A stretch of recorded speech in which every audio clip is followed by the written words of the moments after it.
后来乡亲继续要来看的是台中大街文昌祠，是台中市的市定古迹，每一年拢有真侪信众来点光明灯。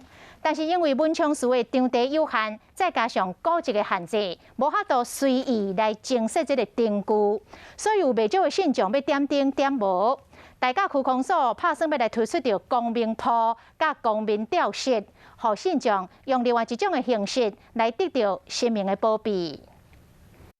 大甲文昌祠经过真侪年的整修，总算伫去年完工。嘛，因为文昌帝君的神威，逐年拢有真侪民众来点光明灯。尤其今年点灯的人数比过去搁较侪，有4900外的数量强要满。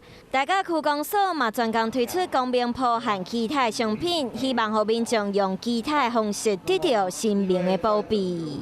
目前统计为止，大概4900多了哈。那最大容量是大概是5040个。因为古迹的限制，无法度凊彩增加灯具，所以才决定推出光明铺和光明装饰。其中光明铺平常时拢会放伫光明灯内底，拄到初一15就会提到主灯上经祈福。光明装饰是会将祝福的话写伫下骹的金牌顶。我们都希望说，你把你的祈愿留在你的一个光明吊饰里面呢，跟这边来做一个这个加持。你也可以带回去啊，自己好好保存，提供更多的人可以有这个机会，因为很多人想来点。大部分的民众拢会使接受这种做法，伫兼顾传统文化和古迹的保存，满足信众的需求。